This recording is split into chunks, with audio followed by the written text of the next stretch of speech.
In this session, I'm going to talk about how we can use the decision trees for counting related data. So counting is basically like generally number of hospital visits, right? Where we talk about number of, or I try to look at number of occurrences, number of defaults in a particular year for a bank loans, right? Or number of successes. So wherever I have such kind of scenarios to be determined, where I have to do the counting based on a set of attributes. Based on a set of attributes, I am creating a tree model to partition the data, and based on that partitioning, I am looking at number of occurrences of the response variable. So those are the situations where we can use the models which are more and more specific for counting data. Here I am going to talk about two such kind of models. One is the Poisson decision tree. The other one is the Poisson model based recursive partitioning. These are the two models which are heavily used. If my response variable, simple point is my response variable is a counting related variable, number of occurrences, right? Number of, here the example that I am taking is number of visits to a hospital. I want to really model how many times a person will make a visit to a hospital based on the various attributes associated with that person. Now for that, a small data set has been captured. Let me just load that data set and let me explain that to you. So this is the data set hospital. If I look at the size of this data set, the dim, it says there are 4,400 rows and 13 columns in this data set.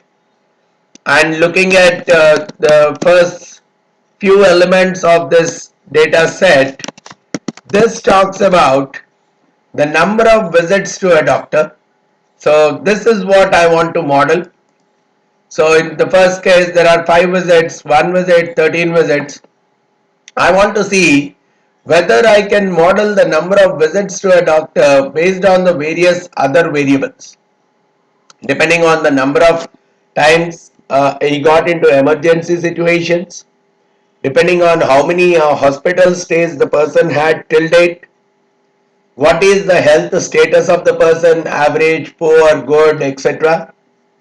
Then number of chronic conditions that that person has, which is mentioned as 2, 4 something, the age of the person, the gender, whether the person is married or not, his education status, number of years of education he has gone through, his family income, then whether he is employed or not still, and does he have a private insurance for health, and does he have a Medicaid policy. So based on that, I would like to understand if any one or more of these various variables are going to influence how many times a person is going to visit to a doctor. That's the data that we are going to look at, right? And if we are looking at the structure of the same, we see that the doctor visits is an integer. All these are integers. Health status is factor with 3 levels: average, excellent, and poor. These are the 3 stages here. Chronic conditions, it's an integer. Age is an integer. Gender is a factor, male and female. Married is a factor with no and s. Years of education, it's again an integer. Family income is a numeric value. Employed, yes, no. Private insurance, yes, no. Medicaid, yes, no. And if I quickly look at the summary of this to do a basic understanding, so doctor visits, yes, it has ranged anywhere from 0 to 89. It's so big a difference. Emergencies 0 to 12. Hospital stays again is a number from 0 to 8. Health status looks like 3,500 people approximately have an average health status, whereas 343 of them have excellent and 554 of them have poor. Coming to the chronic condition 0 to 8, age 66 to 109. Wow, so elderly people are also there in the data. Gender 2600 females and 1700 males in the data. 2000 unmarried people, whereas 2400 married people are there in the data. Years of education going all the way from 0, almost uneducated, to 18.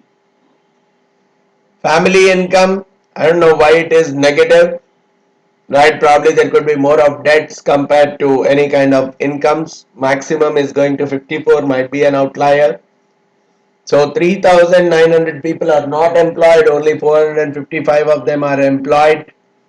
Private insurance, 985 of them don't have, whereas 3,400 of them have private insurance. And the Medicaid, probably 400 of them have the Medicaid with them. So this is what is the data all about. Almost all the variables are looking decent enough. All the categorical variables, the representation is decent enough. There is no variable where very little representation is there from the categories. Alright, now here we are ready enough to execute these two models, Poisson decision tree as well as the Poisson model based recursive partitioning on this data set. Now, Poisson decision tree, it's a decision tree where the objective is for a count response variable. Wherever my response variable is a counting related one, and we assume that it follows a Poisson distribution. So it's basically like number of hospital visits, right? If I make an assumption that the number of hospital visits follow a Poisson distribution with a mean that depends on the covariates, right? So which means for each of the subgroups, the response variable follows a Poisson distribution with a different mean. If it follows a mean for the entire set of data, then we'll have one single mean. But for different subgroups of data based on different covariates, if the response variable has a different mean values, then we can rely on the Poisson decision tree model. Even the Poisson decision tree is very well implemented using the rpart package and the rpart function. We have seen during the survival decision tree models, also we have used the rpart package, but there the method that we have used was exp. So if we use the method exp, it takes it as a survival variable, whereas if I am using the method as Poisson, it would be taken as a Poisson decision tree model. So the Z is the data frame containing the Poisson distributed response variable. So in this example, I'll take the number of doctor visits as the Poisson distributed response variable, right? So I have a data frame containing the Poisson distributed response variable, and I also have a data set of attributes which are used to build the tree. So with that, we can get started with the Poisson decision tree process. Initially, I have loaded the rpart package, right? So let me load it. I have loaded the rpart package. Get the data for which the decision tree need to be built. We have already got it. Preliminary inspection of the data is already performed. Check for NA values. We have already done, right? So there are no NAs as a part of the data. Now if required, you have to perform some kind of transformations. If I want to bring in some kind of logarithms where some of the response variables are the explanatory variables, better apply those transformations to the data. The response variable should be a count variable, so that's where I'm relying on the number of doctor visits, which is a count based response variable. Now let me try going ahead in terms of building the tree for this purpose. If required, let me split the data. Right, it's also better that I split the data into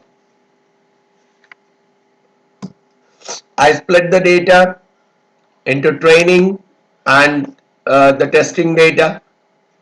So let me say n, which is n row of hospital, number of rows, let me count. So it is around 4406. So I'll take it 4406 into approximately 70%, 3084. So what I'll do is I'll take a train which is a sample between 1 to n, wherein I will consider some randomly 3084 values with a replace equal to false. So based on that, I will build my training data, which is nothing but a subset of the hospital containing train rows and all the columns. Whereas my testing data will contain from the same hospital minus train rows and all the columns. So I have my training data and the testing data separated. In both the cases, the response variable is a count variable, which is the doc underscore visits. Now I have to build a formula out here. So let me create a formula wherein my decision variable is, my response variable is doc visits. Probably I can take everything. So if I have some kind of, okay, I will see how many emergencies will they influence, how many times a person visits a doctor, number of hospital stays, will they impact, the health status of the person, is it going to impact, number of chronic conditions the person is having, is it going to impact, or the age of the person, is it going to impact the number of doctor visits, the gender of the person, males versus the females, the marital status, is it going to impact, the number of years of education, is it going to impact the number of times you visit a doctor, the family income, right? People who are poor don't visit much, people who are rich, they are going to visit more, is it something like that? Does the current employment status or having some other private insurance or Medicaid kind of stuff, are they really going to influence a person visiting the hospital? Now this is what I want to really see. So I'll call it as fit Poisson decision tree. Right, I'm calling it as fit poise, where I will use the function rpart. The formula I can directly now specify it as f.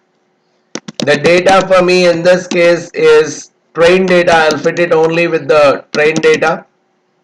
So the data, I'll take it as train data, and the method I will set it as Poisson. I'll set the method as Poisson. Now this is the model that has been fitted. If you want to check what is there as a part of the model, you type fit poise. So there is a kind of a splitting that is happening, which means we have done some good job. Chronic conditions less than 1.5. That's the first layer of split. Right now, if you see what has come as a part of the split. So first, initially we have the node number. So node number 2. The split is chronic conditions less than 1.5. So having 1 or 0 chronic conditions. There are 1795 people from the training data who have less than 1795, who have less than 1 chronic, less than 1.5 chronic conditions, means either 0 or 1. Whereas the other side of the tree says greater than or equal to 1.5. So 2 and above, there are 1200 people. And what it says is the deviance here is 9700, and the y value, here the y value is the count. Approximately they have visited the doctor 4.4 times. Whereas if people are having more than two chronic conditions, two or more chronic conditions, on an average they have visited 7.68 times. So the number of doctor visits is very much dependent on the number of chronic conditions. And even for that less than 1.5 chronic conditions, there is again a breakdown. Number of hospital stays less than zero point 0.5, which means approximately zero, no hospital stay at all. For them, the number of doctor visits is only 3.93. But for people who have stayed at least one day in the hospital, it looked like 7.64 is the on an average number of visits to the hospital, number of visits to the doctor. The same logic on the other side. For people who has hospital stays greater than zero point 0.5, which is 1 and more, it looks like almost 10 times they are visiting the doctor. So, out of all those, so many things associated with gender, marital status, right, family income, probably none of them are getting as a part of this tree. That's one interesting observation. The demographics of the person are not playing any kind of an important role in terms of talking about number of visits the person is making to a hospital. Majorly the focus is on number of chronic conditions the person is having and number of times he has stayed in the hospital before. These two important features are driving whether a person is going to visit a hospital or not. Now based on this, I can do a plotting of the tree. So I can very well say plot of this fit poise. I'm plotting this Poisson tree. This is how it is coming out. And probably I can even represent the text here. So I'll take the text of fit poise. Let me just put bring out how many observations are there. So that's the reason I'm saying use dot n equal to true, so that I'll get the number of observations. And just to make sure that size is slightly smaller, I'll try to put it as 5.5 or something. So 50% of the original size. So now you could see out here chronic condition, the same thing is represented in a graphical form, right? So you could see 6.65 here, 10.16 here, 7.67 here. So this whatever is there as a part of our tree or textual part as a part of the model output is shown in a plot format. So that's one thing.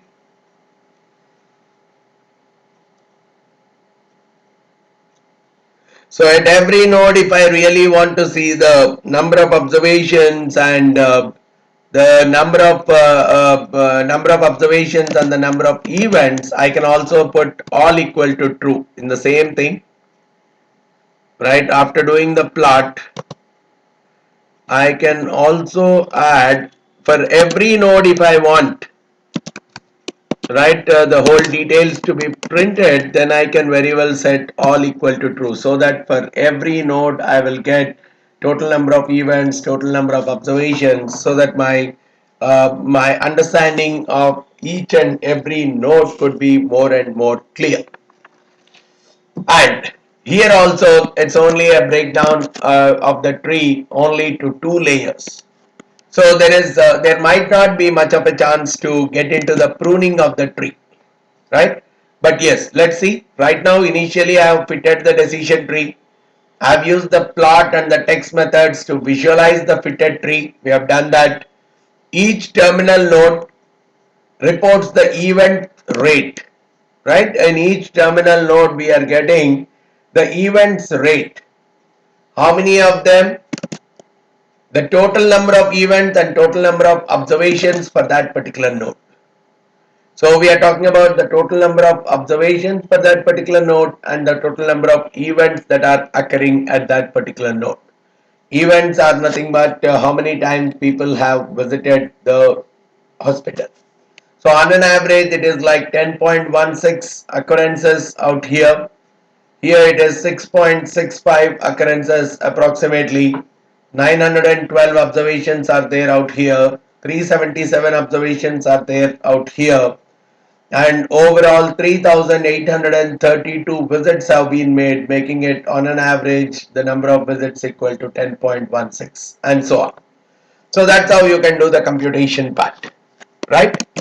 Then, so if I really want for each and every node this kind of a breakup, I can very well put all equal to true in my text function before displaying the text. Now there is one more additional thing that I can do to this model, the print CP, which will take care of the validation of the decision tree, which will tell me whether the pruning of the tree is anywhere required. And this is more and more applicable if the size of the tree is too large. So it will tell me what is the optimal size of the tree. There is a CP value that is computed, and based on that, CP is nothing but complexity parameter. So there is a CP value that is computed, and based on that complexity parameter value, wherever the CP value is the lowest, that is what is an indication of the optimality of the size of the tree, right? So what we can try is, we'll try print CP simply. We'll use this function print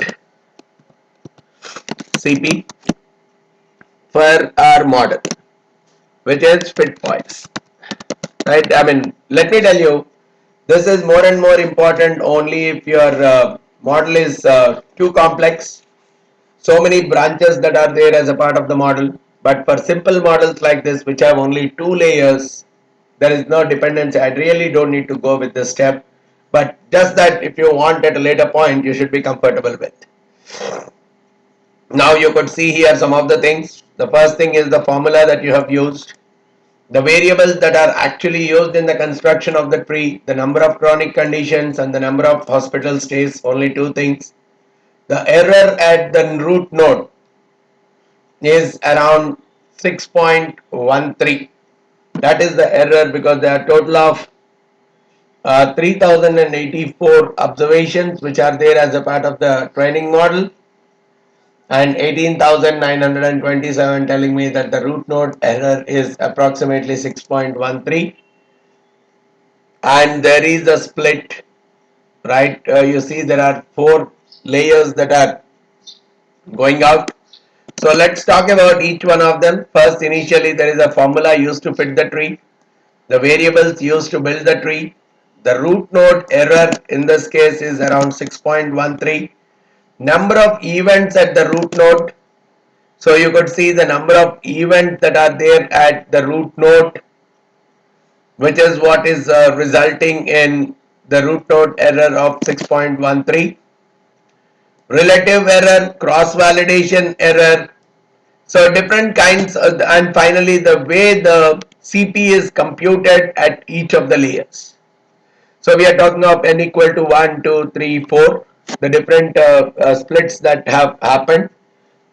0 split, 1 split, 2 split, 3 split, the node at the split. Then we are talking about the relative error slightly coming down, the X error is again slightly coming down, the standard error is also on the downward path.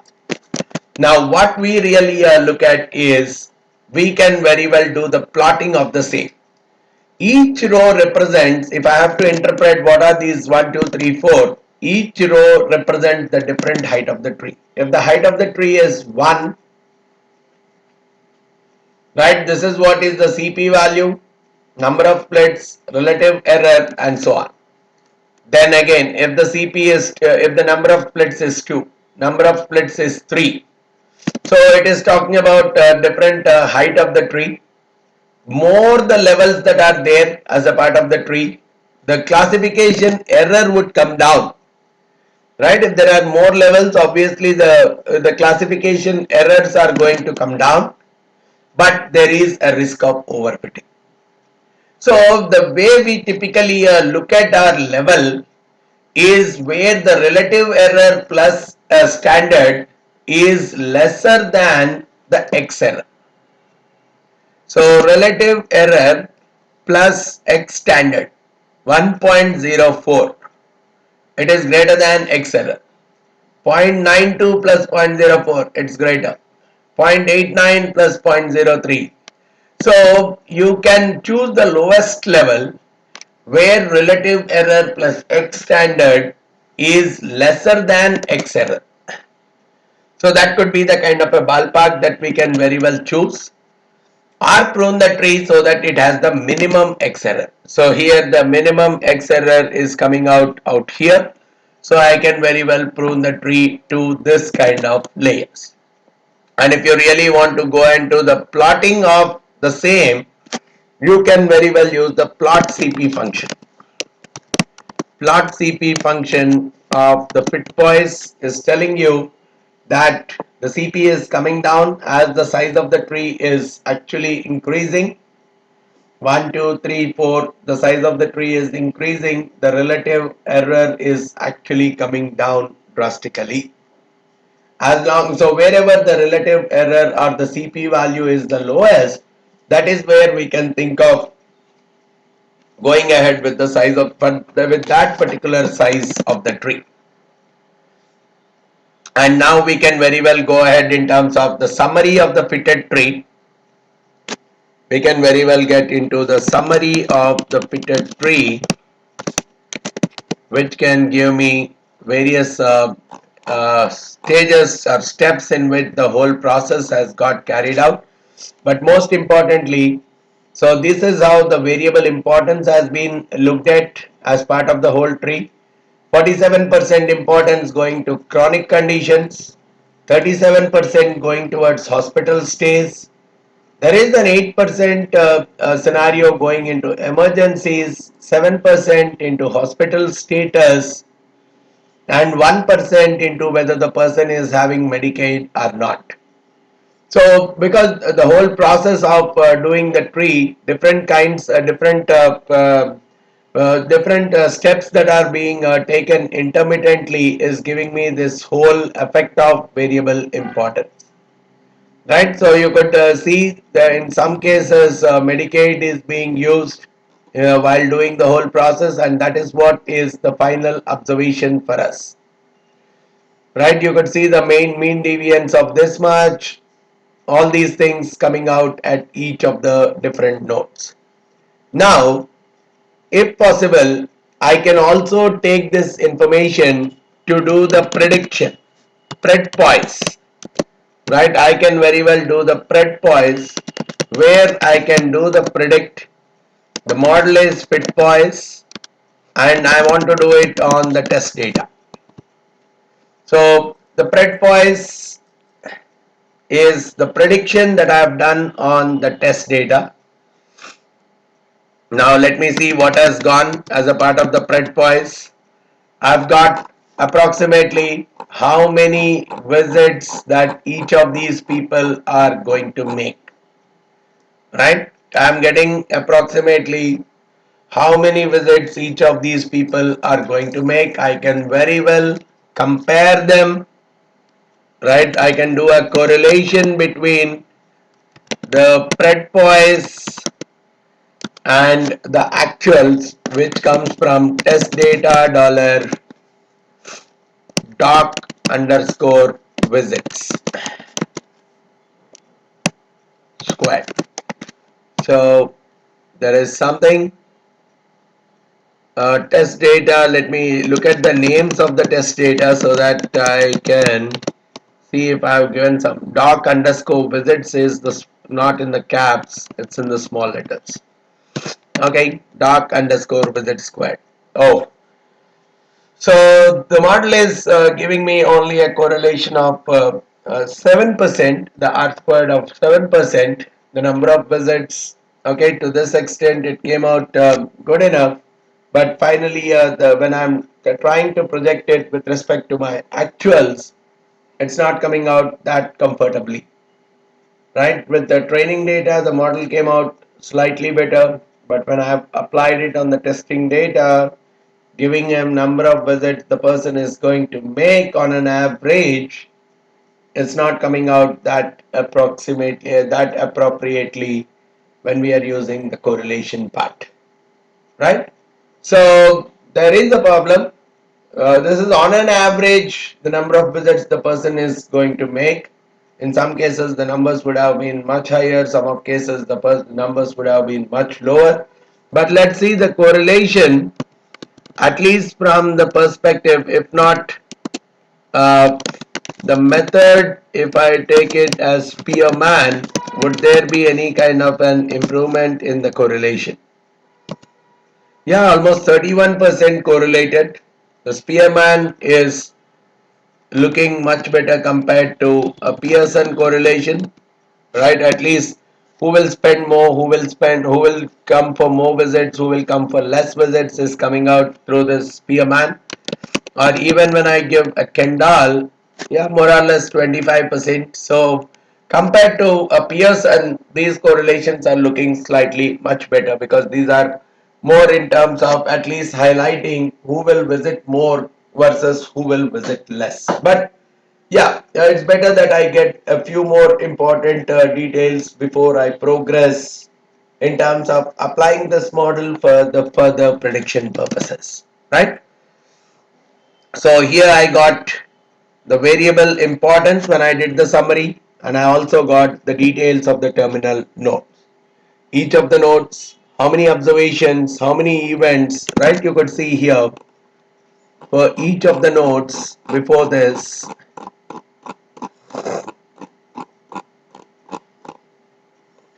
Node number 4, 1570 observations, 1681 events, 1681 visits to the hospital, estimated rate 3.93, and the mean deviance of the same is around 5.01. So there is a deviance, right? So that's how the whole splitting up has happened at node 4, node 5, node 6 and node 7, right? Alright. So now let's move forward to understand the same model, trying it a little bit differently using Poisson model based recursive partitioning, right? Probably let's see by using the recursive partitioning if something can be improved. But the objective remains the same, the data remains the same, everything is similar. So we are going ahead with the party package with the mop function. So I'll go with a library of the party. I'm loading the party package, right? So here I need a Z, which is a Poisson distributed random variable, which is more of a count related variable. XYZ are the regression covariates which are used as a part of the formula, whereas ABC are the covariates which are used for the partitioning. In a recursive partitioning model, we have seen that there are two types of covariates that we use. One, which are primarily targeted for building the model, and two which are targeted towards splitting of the data. So here also we will take that kind of a step where a few of the variables will be used for building the model and a few of them will be used for partitioning the data. Right, all these things are fine. We have loaded the package, we got the data, we have done the preliminary inspections, all this part is taken care of, right? So here identify which variables are conditioning variables and which variables would be used for the splitting purpose. So what I would like to do is the two which I have got, the hospital number of chronic conditions and number of hospital stays, those two I want to use for building the model, and all others I want to take them as the covariates for splitting or partitioning the data. So from that perspective, I am developing the model. right? I need the variables for the development of the model. Okay, so I'll take it as doc visits is my response variable. I'll take number of emergencies plus hospital stays plus health status. No, chronic conditions. I'll take them as inputs. Right, probably I'll take one more. Family income also, let me take it as a variable. But the conditioning or the partitioning I would do on all the remaining variables. Health status, right? Age, I want to do the partitioning based on the age of the person, gender of the person. I can use them as a part of the model building as well. The marital status, number of years of education the person has, the family income I have taken as a part of the model building, whether the person is employed or not, and the person has a private insurance or not, and a person having the Medicaid or not. So these are the ones I'll take as a part of the partitioning variables, whereas only 3 of them I'll take as a part of the model building variables, right? So this is what I'll take as a formula. Now let me try my fit, and this is typically called as Poisson model based recursive partitioning. So I'll call it as party, because I'm using a party package, I'll call it as fit party. Now I'll use a function mob, wherein the formula is f. The data for me is train data, and the model in this case, if you remember the mob function, I have to specify the model. So in this case, the model I'll still give it as the linear model, whereas the family I will set it as Poisson. Right, in case of logic based recursive partitioning and probit based recursive partitioning, we have used it the family as binomial, and here I will set the link function as the log. That is what is an indication of the Poisson. Right, I will set it as log. The link is log is what I will give for this particular Poisson model based recursive partitioning. Okay, so there is a model that has been built. So let me see why these warnings have come out. Family is disregarded. Why is the family disregarded? Okay.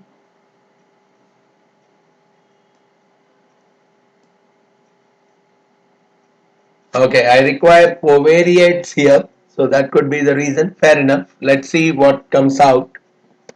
Right. So let me type in fit party to see whether the model has been executed or not. Yeah, it is executed. So initially it has taken health status average excellent, and the other branch is health status is poor. So that's a kind of a branching that has happened. For health status poor, it directly became a terminal node, and this is the kind of a model that came out for the health status being poor. But for health status is either average or excellent. Again, one more thing that came out is private insurance being no or S. So for people having private insurance, a separate model came out. For people who don't have a private insurance, another model has came out. So for people who don't have private insurance, this is how the doctor's number of visits to the doctor has come out. But for people who have private insurance, again, years of education mattered in this case. Less than 17 versus greater than or greater than 17. So this is how the whole split of the tree has occurred. and if required I can very well monitor this model.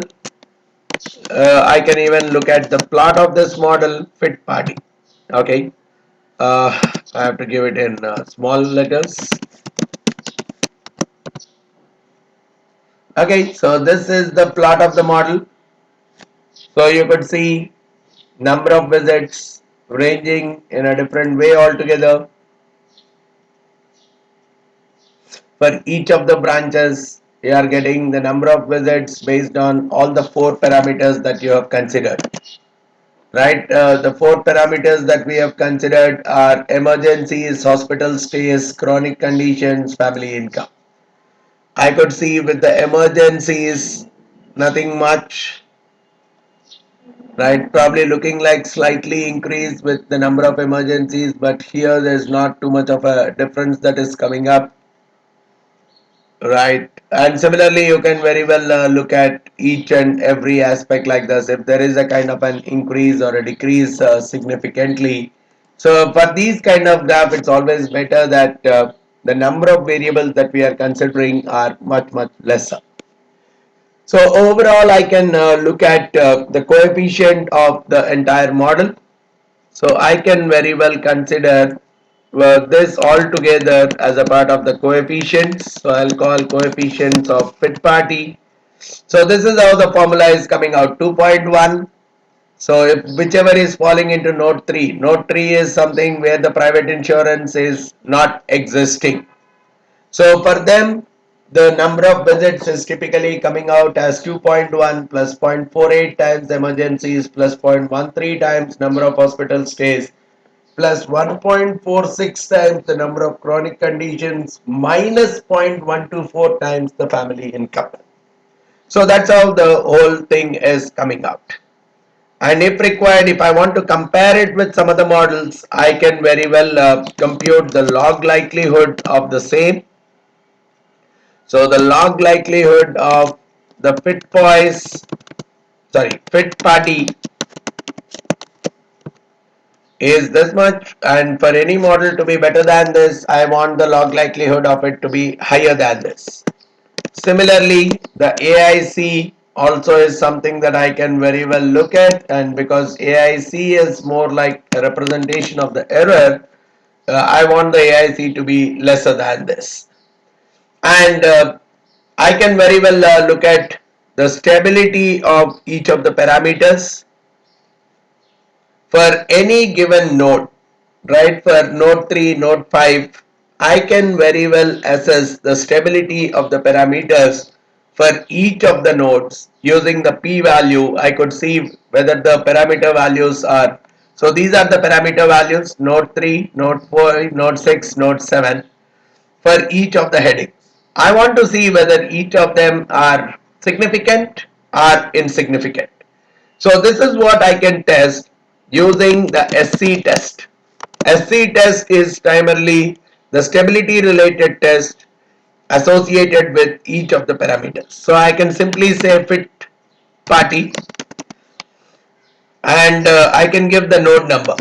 So if I say node 3 and I look at the SC test, it says so here the p value is 0.99, so insignificant. Age 0.99, insignificant. Probably I could see all the variables are insignificant out here, right? So whatever are the coefficients that I have got for node 3, almost all the coefficients are really insignificant for me. Similarly, if I want to test it for node 5, node 5 also looks pretty much insignificant. Almost all the variables are looking insignificant for me. Node 6, the same story is continuing. So we are seeing that majority of the